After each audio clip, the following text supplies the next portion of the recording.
Here we go. Good morning. Good morning. How are you?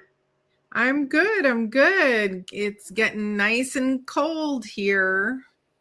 I wish I So, could say that here, but it is like dropping into the low 70s once in a while. So that's always a welcome for me. yes, we are waking up at about 45 now, Woo! and I'd say the leaves are maybe a fifth or a fourth of the way, it's falling. So tis the season for sure. I'm really excited about the next 3 and 4 weeks. It's going to be really cool. Awesome. So, um, yesterday, one of your old friends stopped into my office again, and I promised him that we would give him a shout out on the show. And yes, I said him because, yes, most of our listeners are women, but we do have enlightened male listeners out there as well. So Joe came in to the office yesterday and he said, make sure you say hi to Graciela. And I said, well, tomorrow is podcast day, so I will absolutely tell her that you say hello. And I said we would give him a shout out on the show. So here it is. Slamma jamma. Very cool. Happy to hear it. I was just thinking about him the other day, actually. So I will tell you, Joe and I spent, I think it was 13 years working together in the legal field. So yeah, that's like a whole lifetime.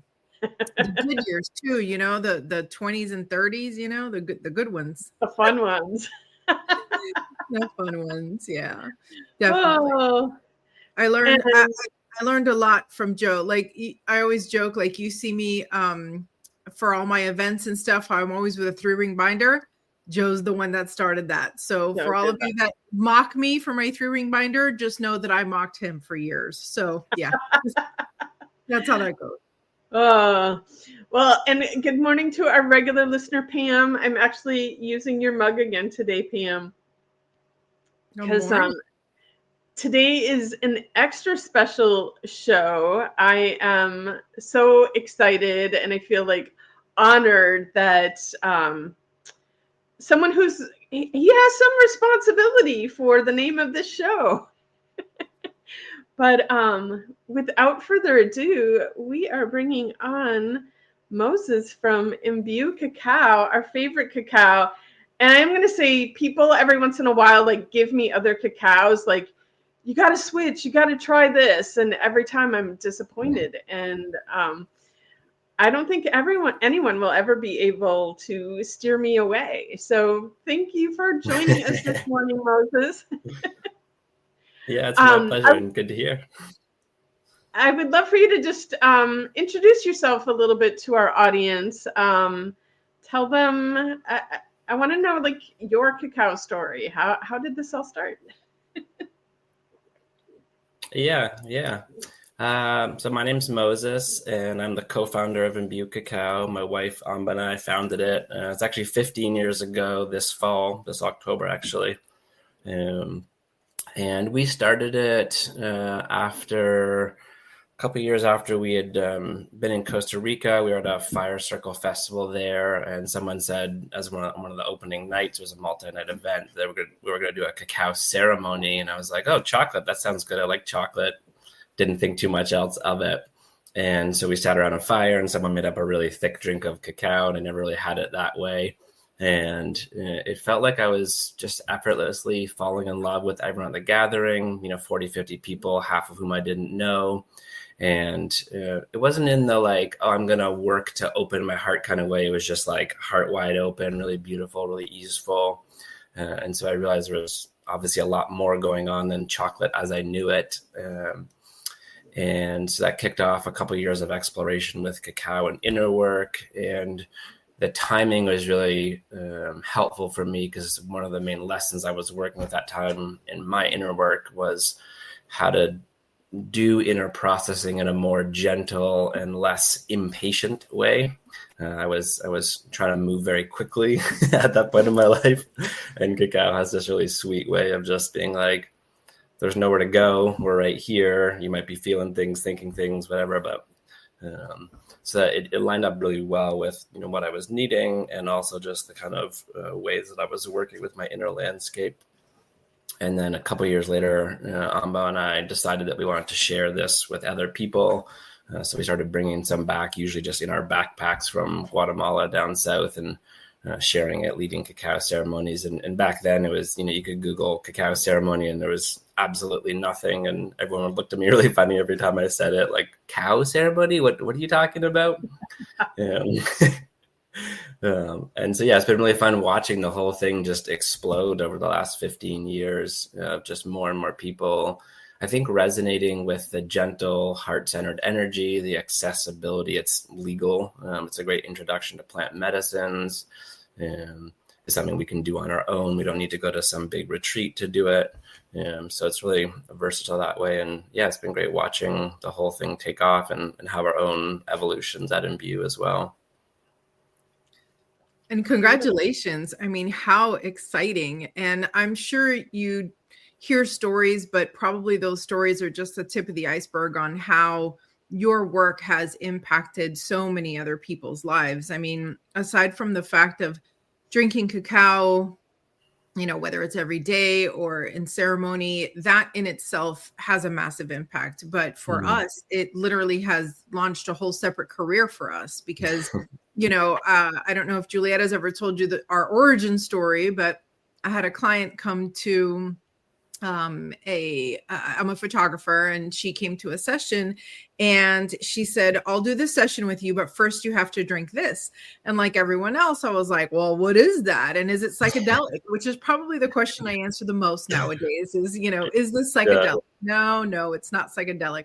So I thought, all right, well, here we go, bottoms up. And we had the most beautiful heart connection. We had such a great experience together. And that's what got me drinking cacao every morning. And it helped me develop my ritual. And long story short, I would, wake up at 5 o'clock in the morning, do my ritual, and I would start emailing Julietta all these great ideas. And one day she finally said, what are you doing? Like, what are you doing at 5 o'clock in the morning that's giving you all these ideas all of a sudden? And I said, it's the magic of cacao. So how have you seen that magic show up in your business and as a result of your work?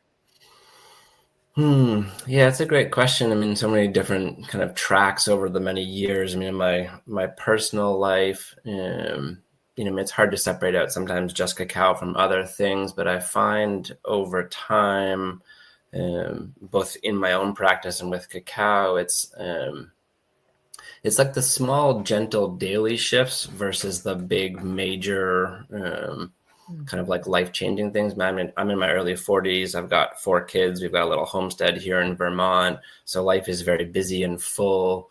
And my wife and I drink cacao every day. And I think it helps bring us back in the kind of like small adjustment way.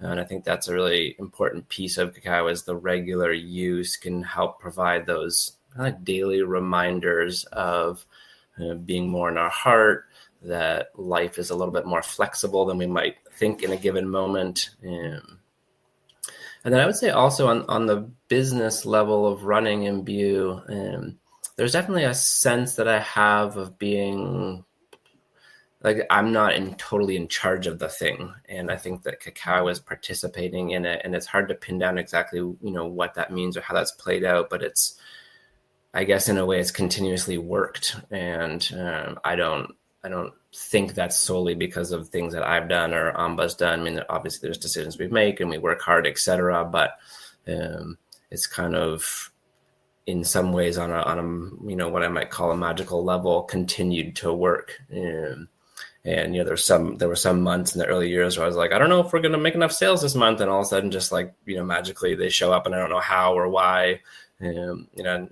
Not clearly anything that I've done that produced those results.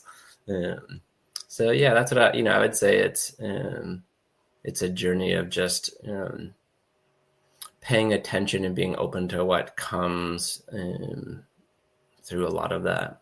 Yeah. I love hearing that. Like, I'm sure cacao is playing a big hand in all of this. And I know that she wants to share her gifts with humanity. And I often say, the plants of the planet are trying to save us humans. We're doing our best to try and destroy ourselves. But, cacao, the psychedelics, but also, I see so many more people turning to herbalism and, natural healing methods, and just so many gifts that are out there from the plant life for humans. They are really doing their best to try and save us. And so I hope everybody opens up to that. We've mentioned quite a bit the spiritual aspect, and I know we're going to dive deeper into that. But I also find one of the ways for me to get what I call muggles, like the non-magical people, to consider bringing cacao into their life is by talking about the more scientific 3D benefits of consuming cacao. And can you tell our audience a little bit about that? Yeah, and probably helpful just real quick on, cacao, what's different about that from chocolate, etc. Cacao is historically used only for the cacao tree in the chocolate world. So just a real quick, you have a tree, within 3 to 5 years, it starts producing fruit, like a Nerf football kind of pod, and all sorts of yellows and oranges and pinks. And inside that, you've got 30 to 50 seeds, and you've got fruit also around it. That's like a sweet tart pulp. So for, processing chocolate, etc., they would open the pod up when it's ripe. They're going to put the seeds and the fruit all together into a big fermentation system. In older times, it would have been just a little pit in the ground, banana leaves. A lot of the producers we work with would do these giant wooden boxes where they can manage it really well. And so they're going to ferment the cacao for anywhere from 6 to 10 days, depending on the varietal, the temperature, humidity, sugar levels in the pulp. But that's the first real kind of enzymatic transformation, chemical transformation of the raw cacao. It actually gets above raw temperatures in the fermentation process. So the kind of raw cacao thing is a little bit of a misnomer on a lot of fronts. So it ferments, and then once it's well fermented, like the origins we work with do these little cut tests, and they're checking the pile to see that you get a high percentage of the beans well fermented. And then they'll take them and they'll dry them out in the sun. So at that point, you have cacao beans. They've been fermented. They're dried out, which brings moisture content down. So in our shop, that's the form that we get them in. They're dry. We've got these giant, 60, 70 kilo sacks of cacao beans into the shop. And the first thing we do is we'll sort them. So pull it out, the bad beans, moldy beans, broken, just kind of getting an eye on the whole process. And then we roast them. And the roasting is flavor development. So unroasted cacao tastes very different than roasted cacao. What we know of as chocolate flavor comes from the roasting primarily. It also kills off any bacteria that might be lingering from the fermentation process. So it's a kill step around mold, bacteria, mycotoxins, all of that. And then it makes removing the husk of the cacao bean a lot easier. So the next step after that is winnowing. So that you imagine like an almond, you've got the skin on it, and we want to remove that. It's kind of just like fiber, doesn't add to the flavor. So the winnower just cracks up the whole bean and then uses air to suction off the husk. Nibs come down. So at that stage, you have just pure cacao nibs like you could buy at the store, same thing.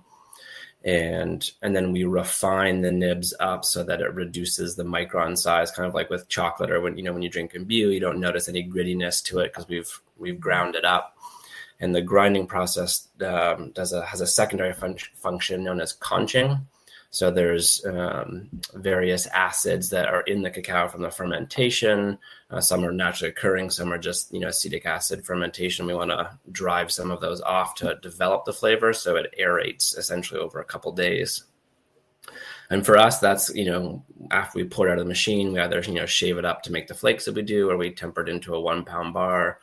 In the chocolate world, or say to cocoa powder, they would take that pure cacao and they would defat it, usually including some chemical processing to change the pH, give it the right color. So they're removing about half of the cacao bean, the cacao butter, to get cocoa powder.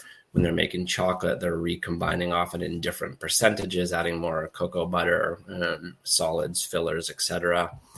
So for ceremonial cacao, what we're talking about is essentially the whole bean, and we process it as minimally as possible, but enough to make sure that it's got the flavor, the health benefits, etc. And then to your question, what's the benefits? One of the things I love about cacao is it's because it's such a popular product. There's so much research that goes into it. It's not like certain plant medicines or psychedelics where it's hard to really get good information. Cacao is a very well studied thing. And it's actually constantly evolving our understanding of the benefits. Like I'll read new stuff that comes out about cognitive benefits like brain function. Some of the classic ones would be it's full of mood enhancing compounds, the anandamide, the PEA, serotonin precursors. So the kind of the feel good compounds. It's got lots of magnesium, which is a muscle relaxant. I think that's, one of the experiences a lot of people have in ceremony is just that kind of body relaxation. High in antioxidants, all sorts of stuff there around the cardiovascular benefits. Pretty wide ranging in terms of antioxidant counts. It's one of the higher ones in cacao in terms of other antioxidant sources. And then the main, what I would call psychoactive compound in cacao, where it gets its name, is theobromine.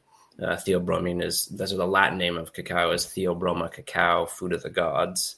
And the theobromine in it is, it's a stimulant that's in the same like an alkaloid class as caffeine, but it's more focused on the cardiovascular system than the nervous system. So caffeine stimulates the nervous system, theobromine stimulates blood flow. So a lot of the heart protective qualities come from that. It's good for the heart, it's good for circulation. And the theobromine is part of what I think gives it the kind of focus enhancing effects that we can benefit from in ceremony as well. So I would say those are the big ones. And it's just cool that there's always new stuff coming out, people studying various aspects of it.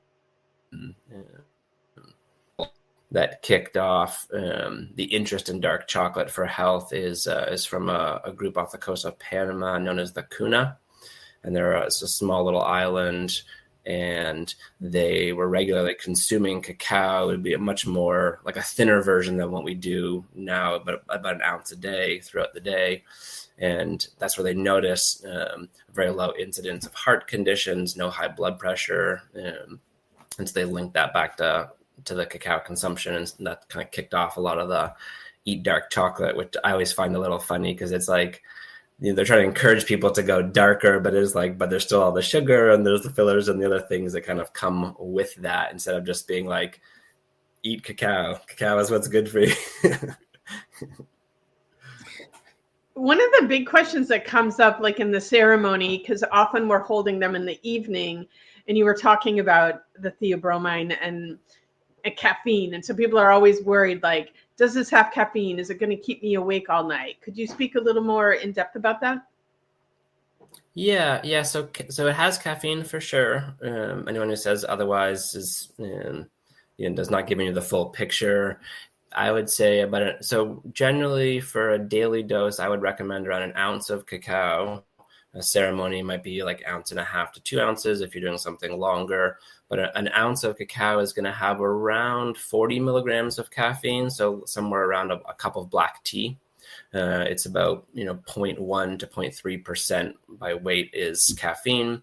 And the theobromine is more like 1 to 2%, so 10 to 20 times more theobromine content per serving.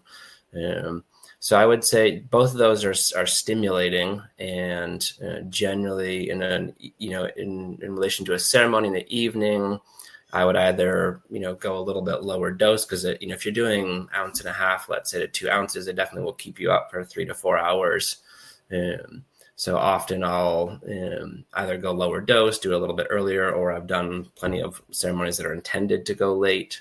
And then there's this interesting sweet spot I find with cacao where it can actually, it's almost, I would at times I feel like it's adaptogenic in the, like, I can have cacao and then almost be like, oh, I want to go take a nap now. And I'm, it's like my body needs to rest, and it helps me kind of just get into that slow enough down zone that I can go sleep. And so it's definitely stimulating. I wouldn't give someone like a full dose of cacao and then, wish them good night.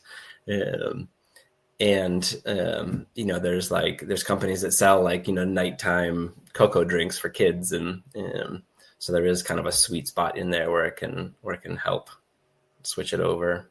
And there's a cool dream zone too, I think, where dreams can be more vivid, or that it's kind of like that creative energy that you were talking about earlier, Graciela, around just like writing all the notes, and that kind of just like can move kind of into dream time as well. Yeah.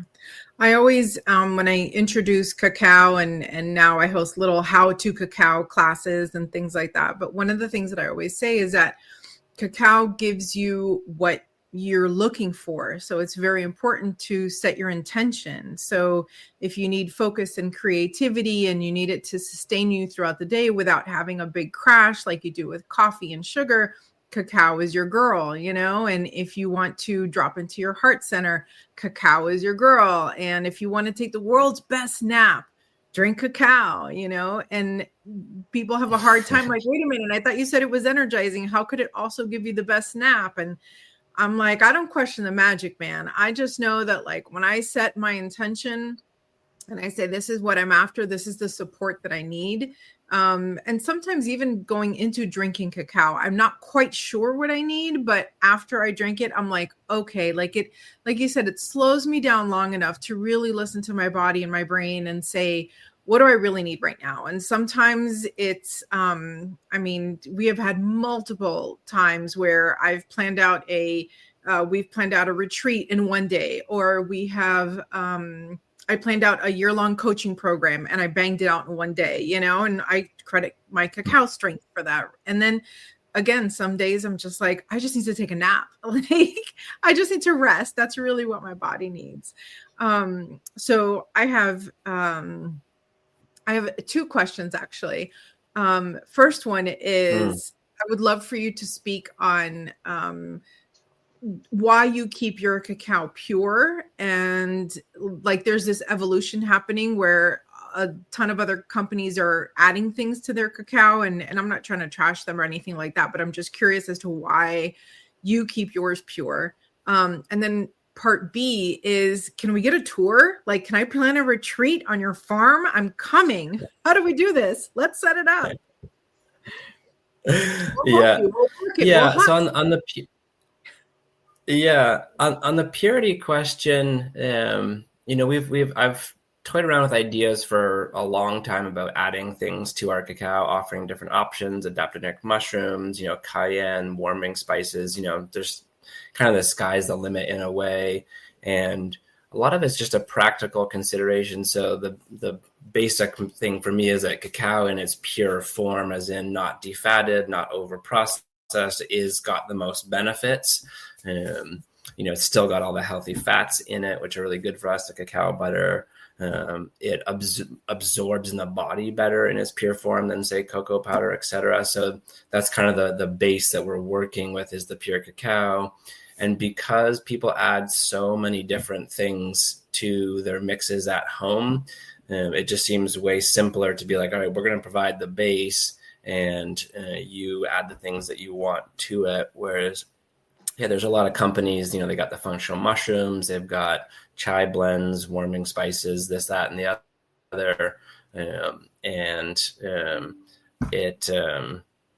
I think it just keeps the whole thing easier. It's like, when we get into sweetening it, for example, what do I sweeten it with? Or, what's going to work for people? So just keeping it real simple. On the tour side, I was just going to interrupt real quick to tell you that. Go ahead. So we always teach, like, add sweetener to your cacao. It's very, very, very, very bitter. But Julietta's dad drinks it straight. He drinks it black. He's a man's man. I don't know if you know a lot of those. I'm a maple syrup kind of girl, but yep, incredible.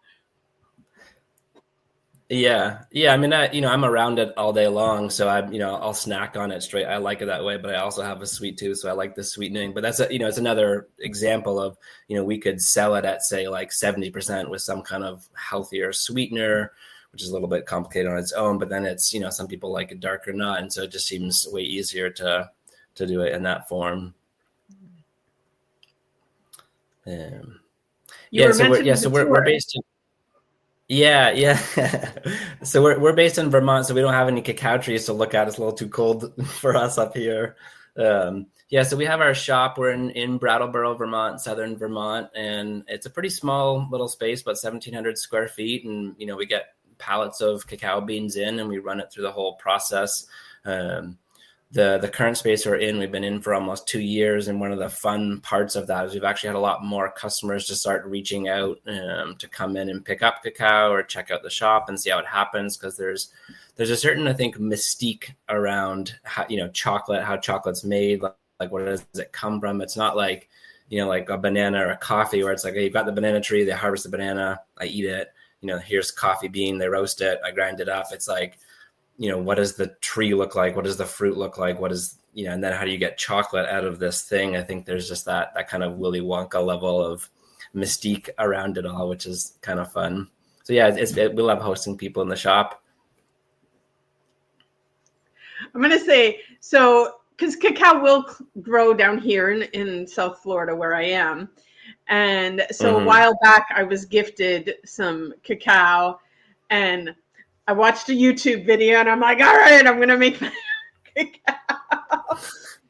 Let's just say that didn't go very well. Yeah. So it's complicated. There's no fear that I will stop buying Embue. Yeah. It's pretty involved because it's, cacao is originally an understory jungle tree. So, starts out like on the cacao farms, they mimic that shade condition. It's like heavily shaded at first, and then more and more sunlight as it gets bigger. And then the forest floor that's created by leaf drop of all sorts of plants creates the conditions for the midges that actually pollinate the tree. So then you need the conditions to actually pollinate properly.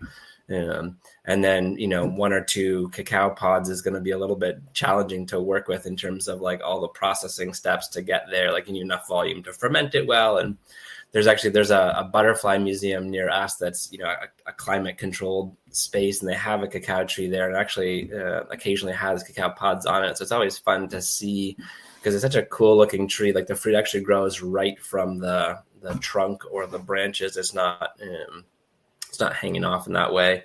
So yeah, it's a really cool looking plant, but involved obviously to produce volume. Can you talk a little bit about origins?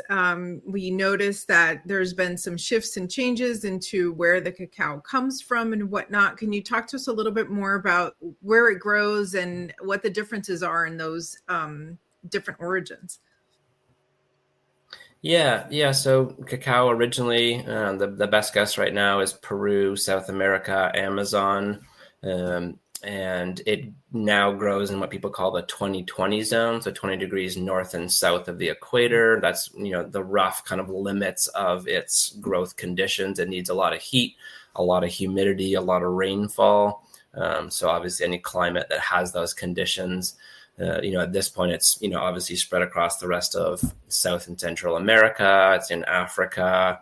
There's India, it's growing now, Vietnam. So even like in Southeast Asia, they're now growing it.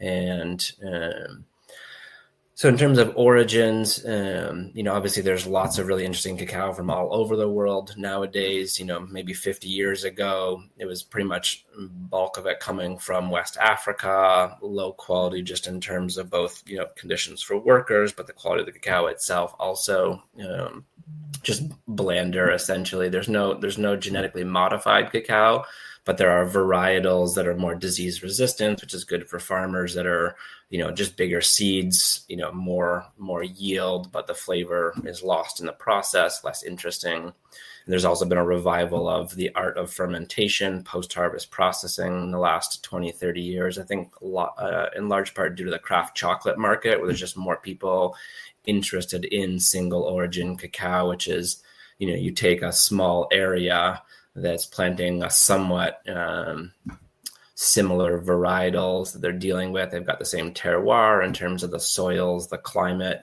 They ferment it together, and then we roast those as a single batch. And so what you get is you could compare origin to origin, and there's different flavor notes. Like right now we have one from Uganda called Semiliki Forest, and another one from the Dominican Republic called Reserva Zorzal. And just side by side with the same sweetness, there's all these interesting different notes in them.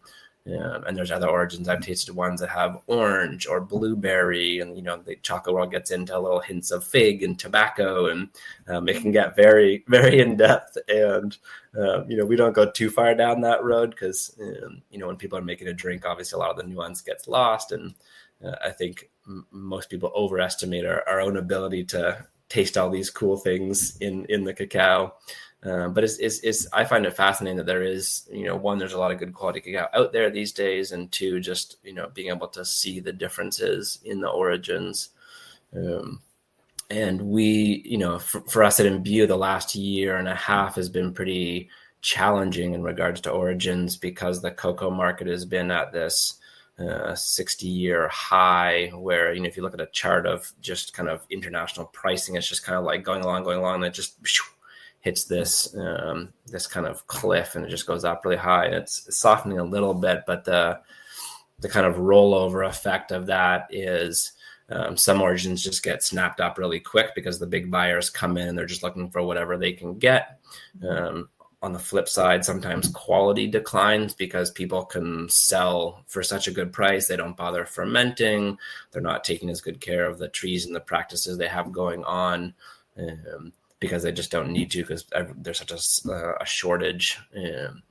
So it's meant that we've danced around a little bit more with origins in the last 2 years than we had previously, to try and keep a good quality supply of cacao going and not have it be crazy expensive. Like some of the origins that we used to have came back online after not having crops, getting bought out, etc. And the price is double what we paid, or even 4 times what we paid a couple of years ago. And so it's origins are different, but I think if we made an offer of like, oh, here's what, this cacao at 35 a pound, and here's this other, and it's 55 a pound, it's a bit of a hard sell. So kind of, balancing the affordability and the kind of, volatility in, because we're in a much smaller, niche market with ceremonial cacao, much smaller buyer than a lot of the big companies. And so the kind of ways that hits us can be pretty random at times, of like when we need to buy, what's going on, when the prices kind of roll into the market. The big guys just kind of buy 50,000 tons or whatever it is, from wherever, of whatever quality it's, they're looking at a different picture than we are. So I just want to say, Semaluki. Like, I know you too. I recently tried the Dominican one. I do have a lot of ties to the Dominican Republic. We hosted our first exchange student when I was in high school was from there, and our families have become super close. 40 years later, we're still in contact with them. And so when I saw that, I was like, okay, I have to give it a try. And of course, it's delicious and wonderful. But for whatever reason, the cacao from Uganda is just, it stole my heart. It's so delicious. And I don't know what my Egyptologist says. It's because, the water supply to that part of Africa in general is coming from the Nile River. Like, that's the primary source. And I have all these ancient Egypt connections. And so maybe it's that for me. I don't know. But if that goes away, I'm going to be very disappointed. It's fascinating, just the differences that people have in their preferences with the origins. I mean, some people are like, well, I really don't like that one, or I love that one, and it can, flip. And I've personally been really loving the Dominican Republic one lately, in part because it reminds me of a Guatemalan that we used to have. It's a little bit higher bitter. It's got more of the nuttiness instead of the fruitiness. And But I also notice, because I try a lot of different origins, it takes me a little bit to get used to a new origin. It's like, oh, that's a different flavor than I'm used to, and then it takes me a little bit to kind of get into enjoying the flavors with a new origin. We've talked a lot, of kind of the more technical side of cacao, but I'm wondering if you have any tips for our audience on working with cacao from the spiritual side. Yeah. I mean, my biggest recommendation is just to experiment with it. I mean, that's how I got started, is just doing a lot of working with cacao on my own in lots of different settings. And, that for me, that looked like, drinking the cacao and starting with the meditation. Then maybe I would try it out with like an ecstatic dance or more movement-based practice, trying it out with more therapeutic style inner processing work, kirtan, just straight quiet meditation. The thing I love about cacao is there's not really any risk to it. So in a way, it leaves a lot of room for experimenting with, finding your own dose. That's a really important piece. Start around an ounce, maybe try an ounce and a half. 2 ounces is roughly the limit I would suggest. The more that people set up, as you were saying, Graciela, the intention, the space, cacao is I'd say like elastic or malleable in the, I could have cacao and just go about my regular day. It's obviously not psychedelic in that sense. I could drive my car, I could, go to work, whatever. But with a little bit higher of a dose and the right setting, a lot of magic can happen. And so the kind of set and setting of cacao, I think, is really important in how we set up the space, where we want to go with it, and being open to that, I think, will change a lot about what people experience. So finding ways to set the space up, acknowledge the cacao, and then be open. I think both of you have mentioned the kind of getting what we need from cacao part, which I find is very true also. And so being open to what comes, instead of like, I need to do this one piece of work that I think is so important. And then I'm kind of like, but I'm being nudged in this other direction, but I'm supposed to be doing the like meditation thing right now, or whatever it is. So I think it's good to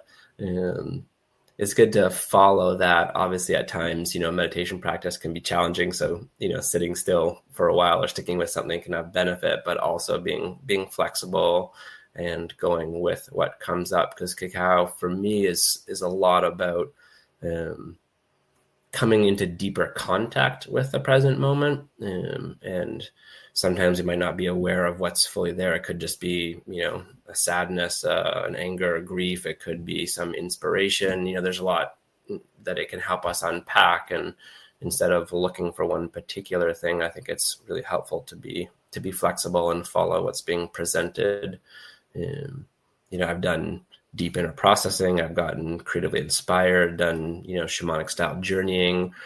So there's just so many different trajectories that I think it's great to play around with different practices, see how it pairs, see what's possible. Because a lot of people talk about cacao as a heart opener, which it is, but there's actually a lot of other aspects to it that, like when I do journey work, it's just way more vivid, and I feel much more in the journey than I do without cacao.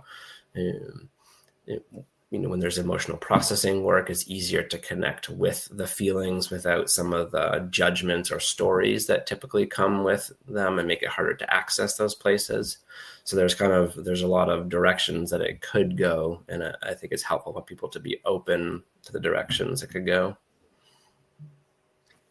One of the things that I picked up from your course, which I took and launched all of this that you see here today, was that cacao always was consumed before any sort of important conversation or meeting or experience. And I just thought it was really, really cool, because I kind of wish like Congress would drink some cacao, and I wish our commissioners would drink some cacao, and what if schools drank cacao? And so, that got me thinking, like, even within families, so you mentioned you had 4 kids. I'm curious, do they consume cacao? How does cacao show up in your family? I have 6, they're now 16, so their bodies are kind of like adult bodies now.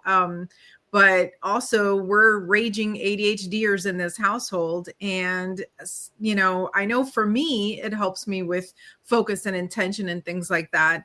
Do you have an opinion or standards about children and how they can kind of experience cacao without, overstimulating their little bodies?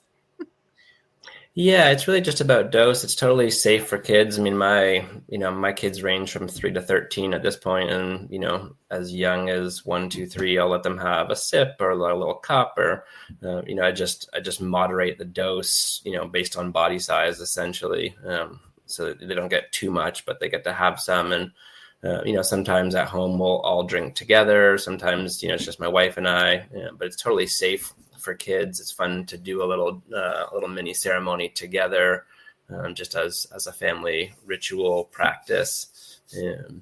I've got a friend locally who runs a kids camp, and he actually started incorporating cacao ceremonies into the camp because he just wanted to bring that plant medicine piece in. And he said it's been really, really awesome. The parents will ask about it. And it's kind of a way to open that door into plant medicine where we're imbibing something, but it's, accessible, safe, etc.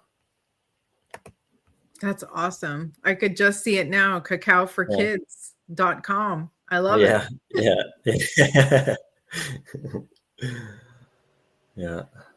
I definitely, Graciela and I host retreats, and cacao is always a part of our retreats. And, especially looking back at the last one,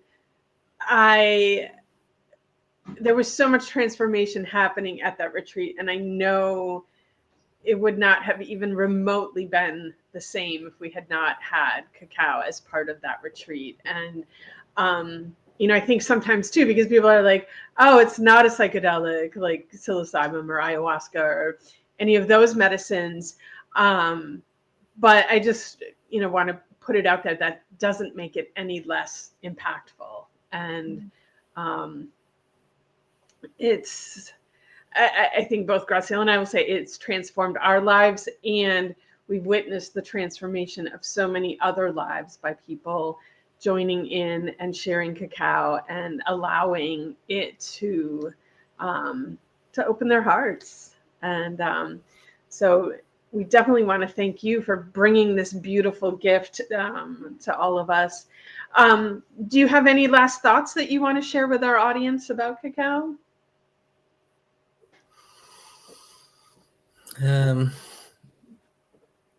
Yeah, just experiment, try it out in different ways, and don't be shy with it. I think one of you mentioned earlier, just cacao wants to be shared. It wants to bring its medicine, and so I think that's one of the great things about it, is how accessible it is for personal use. So just get started, give it a try, and be open to what happens. I love it. Thank you so much for being here and for sharing your time with us. I am so excited for the future of cacao, our future, and open your doors because we're definitely coming. Sounds great. Look forward to it. All right. If anybody needs support on their cacao journey out there, or needs help finding Embue, our favorite cacao, reach out. We'll have stuff in the show notes for you to see. And again, always reach out to us. We are happy to share our love of cacao with you. So with that, I wish everybody a magical day. Bye, guys.